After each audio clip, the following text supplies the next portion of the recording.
Meski sudah di lapas Cirebon, 6 terpidana kasus Vina belum bisa bertemu keluarga. Sebanyak 6 terpidana kasus Vina Cirebon yang sebelumnya dipinjam oleh Polda Jawa Barat sejak tanggal 21 Mei tahun 2024, telah dikembalikan ke lapas kelas 1 Cirebon. Kepulangan para terpidana ini dilakukan pada Kamis, tanggal 15 Agustus tahun 2024, malam, menyusul perintah yang diterima lapas Cirebon dari hasil koordinasi antara Polda Jabar dengan kantor wilayah Kementerian Hukum dan HAM Jawa Barat. Kepala Lapas Kelas 1 Cirebon, Yan Rusmanto mengkonfirmasi bahwa ke-6 terpidana tersebut telah berada dalam satu kamar di Lapas Cirebon untuk melanjutkan proses pidana selanjutnya. Semalam kita menerima perintah yang merupakan hasil koordinasi antara Polda Jabar dengan kantor wilayah Kementerian Hukum dan HAM Jawa Barat. Yang 6 terpidana ini dikembalikan ke Lapas Kelas 1 Cirebon untuk melanjutkan proses pidana selanjutnya, ujar Yan Rusmanto, Jumat, tanggal 16 Agustus tahun 2024. Menurut Yan, para terpidana tersebut berada dalam kondisi kesehatan yang baik. Mereka alhamdulillah sehat. Semalam ketika datang langsung makan, diperiksa juga oleh tim kesehatan, bahkan dari penasehat hukum, PH, juga semalam lihat langsung kondisi mereka, fisiknya semuanya bagus, ucapnya. Sementara itu, satu terpidana lainnya, atas nama Sudirman, masih berada di Lapas Bancai dan belum ada informasi lebih lanjut mengenai pemulangannya. Kalau satu laginya, atas nama Sudirman, belum ada informasi berikutnya. Sampai saat ini juga statusnya masih narapidana di Lapas Bancai, jelas dia. Yan Rusmanto juga menyatakan bahwa kunjungan keluarga untuk para terpidana akan dibuka kembali minggu depan setelah dilakukan penyesuaian psikologis. Untuk kunjungan, termasuk para keluarga terpidana tentunya merupakan hak mereka. Tapi nanti setelah beberapa hari, ada penyesuaian-penyesuaian dulu secara psikologis dan lainnya. Nanti kalau semuanya sudah siap, kita buka kunjungan itu, mungkin minggu depan sudah bisa, katanya. Prosedur kunjungan nantinya akan tetap mengikuti aturan yang berlaku tanpa perubahan. Seperti diketahui, 6 dari 7 terpidana kasus Vina Cirebon kembali ke Lapas Cirebon pada Kamis, tanggal 15 Agustus tahun 2024, sekitar pukul 20.15 waktu Indonesia Barat. Mereka adalah Rivaldi Aditya Wardana, Hadi Saputra, Supriyanto, Eka Sandi, Jaya, dan Eko Ramadhani. Kedatangan mereka menggunakan mobil tahanan yang dikawal oleh 2 mobil lainnya di belakang. Pantauan tribun di lokasi menunjukkan bahwa kedatangan mereka berlangsung sangat cepat, dengan mobil tahanan langsung masuk melalui pintu sebelah utara Lapas Cirebon. Sebelumnya, pengembalian para terpidana kasus Vina Cirebon terus digaungkan oleh tim kuasa hukumnya.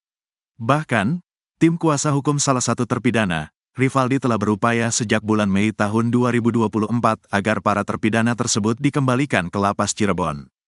Hal ini juga berkaitan dengan persiapan peninjauan kembali, PK, yang akan mereka lakukan. Kuasa hukum Rudiana akui miliki bukti kuat dalam kasus Vina. Pengacara Ibtu Rudiana, Pitra Romadoni, menantang adu kuat bukti chat atau hasil ekstraksi HP dari kasus kematian Vina Cirebon dan Eki. Pitra Romadoni bahkan merasa bukti chat yang dimilikinya mampu buat malu sejumlah pihak yang mengaku memiliki bukti ekstraksi HP Vina Cirebon. Kasus kematian Vina Cirebon dan Eki hingga kini memang masih menjadi perdebatan antara pembunuhan atau kecelakaan, meski sudah ada putusan pengadilan. Diketahui, Vina adalah gadis 16 tahun asal Kampung Samadikun, Kecamatan Kejaksan, Kota Cirebon, Jawa Barat, yang tewas bersama kekasihnya, Eki, di Jalan Raya Talu, Kecamatan Talun, Kabupaten Cirebon, Jawa Barat pada Sabtu tanggal 27 Agustus tahun 2016.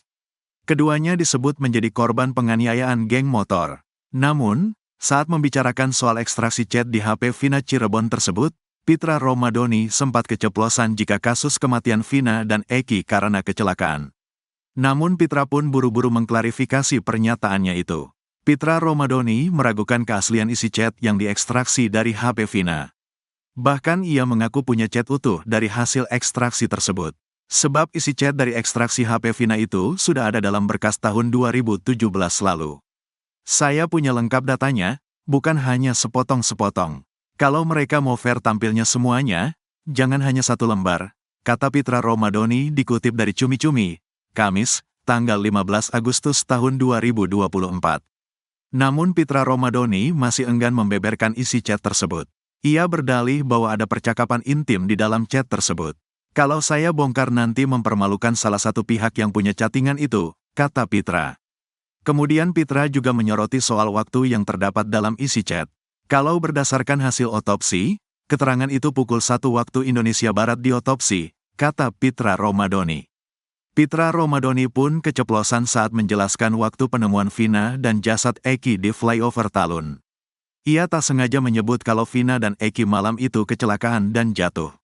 Karena dia itu pada waktu kecelakaan, bukan, pada waktu jatuh itu, yang tergeletak itu, dia itu masih kejang-kejang si Vinanya, si Eki sudah meninggal, dan itu pukul 22 waktu Indonesia Barat, kata Pitra. Sementara itu menurut Pitra, berdasarkan waktu chatting, pukul 22.14 waktu Indonesia Barat, Vina masih mengirim pesan. Pertanyaannya, yang chatting ini siapa? Apakah pelaku? Karena ini kan pembunuhan berencana, ujarnya. Pitra juga mengaku curiga kalau isi chat dari hasil ekstraksi itu merupakan rekayasa. Ekstraksi yang dimunculkan mereka, saya juga meragukan itu, karena bukti digital forensiknya mana? Saya juga sudah tanya Roy Suryo, kata dia. Sementara itu, menanggapi isi chat tersebut, pakar telematika Roy Suryo mengatakan kecil kemungkinan kalau ekstraksi itu merupakan rekayasa. Tidak mudah untuk melakukan rekayasa chat, tandasnya. Pengacara Rudiana keceplosan, sebut kasus Vina Cirebon kecelakaan, buru-buru ralat. Pengacara Ibtu Rudiana Pitra Romadoni keceplosan saat bicara soal ekstraksi chat di HP Vina. Pitra keceplosan menyebut kalau Vina dan Eki tewas karena kecelakaan. Namun Pitra pun buru-buru mengklarifikasi pernyataannya itu. Pitra Romadoni meragukan keaslian isi chat yang diekstraksi dari HP Vina. Bahkan ia mengaku punya chat utuh dari hasil ekstraksi tersebut. Sebab isi chat dari ekstraksi HP Vina itu sudah ada dalam berkas tahun 2017 lalu. Saya punya lengkap datanya, bukan hanya sepotong-sepotong. Kalau mereka mau fair tampilnya semuanya, jangan hanya satu lembar, kata Pitra Romadoni dikutip dari Cumi-Cumi, Kamis, tanggal 15 Agustus tahun 2024. Namun Pitra Romadoni masih enggan membeberkan isi chat tersebut. Ia berdalih bahwa ada percakapan intim di dalam chat tersebut. Kalau saya bongkar nanti mempermalukan salah satu pihak yang punya chattingan itu, kata Pitra. Kemudian Pitra juga menyoroti soal waktu yang terdapat dalam isi chat. Kalau berdasarkan hasil otopsi, keterangan itu pukul 1 waktu Indonesia Barat diotopsi, kata Pitra Romadoni. Pitra Romadoni pun keceplosan saat menjelaskan waktu penemuan Vina dan jasad Eki di flyover Talun. Ia tak sengaja menyebut kalau Vina dan Eki malam itu kecelakaan dan jatuh. Karena dia itu pada waktu kecelakaan, bukan, pada waktu jatuh itu, yang tergeletak itu, dia itu masih kejang-kejang si Vinanya, si Eki sudah meninggal, dan itu pukul 22 waktu Indonesia Barat, kata Pitra. Sementara itu menurut Pitra, berdasarkan waktu chatting, pukul 22.14 waktu Indonesia Barat Vina masih mengirim pesan. Pertanyaannya, yang chatting ini siapa? Apakah pelaku? Karena ini kan pembunuhan berencana, ujarnya.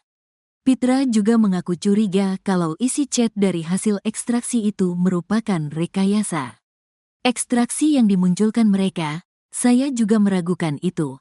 Karena bukti digital forensiknya mana? Saya juga sudah tanya Roy Suryo, kata dia. Sementara itu, menanggapi isi chat tersebut, pakar telematikan Roy Suryo mengatakan kecil kemungkinan kalau ekstraksi itu merupakan rekayasa. Tidak mudah untuk melakukan rekayasa chat, tandasnya. Pitra ditagih teman Eki sebelumnya. Pitra Romadoni kekeh mengatakan kalau anak kliennya tewas karena dibunuh. Ini motornya yang katanya kecelakaan, gak ada rusak. Ini helmnya gak rusak, masih ada kacanya. Jadi masuk akal gak dia nabrak tiang trotoar tapi dia gak kenapa-kenapa, kata Pitra dikutip dari Kompas TV. Menurutnya dengan melihat kondisi motor dan helm, maka seharusnya Eki dan Vina hanya mengalami luka lecet saja. Makanya saya tantang kalau ada yang bisa buktikan itu kecelakaan. Saya kasih 12 juta rupiah. Sampai sekarang gak ada yang bisa buktikan, kata Pitra Romadoni. Teman Eki, Franciscus Marbun menjawab tantangan Pitra Romadoni yang akan memberikan uang 12 juta rupiah jika bisa membuktikan itu kecelakaan. Menurut Franciscus, jika Pitra serius ingin memberikan uang, lebih baik digunakan untuk mengganti helmnya. Gini aja deh Bang Pitra, jangan jauh-jauh membuktikan kecelakaan, saya jadi pemilik helm aja kalau emang abang mau berniat ngasih 12 juta rupiah. Saya mau minta itu bang, kata Franciscus Marbun. Sebab menurut dia, helm miliknya itu sudah jelas-jelas hancur, dan hanya bisa terjadi jika kecelakaan parah. Kalau emang abang baik untuk mengganti helm bang, sebagai pengacaranya Pak Rudiana, kata Franciscus lagi.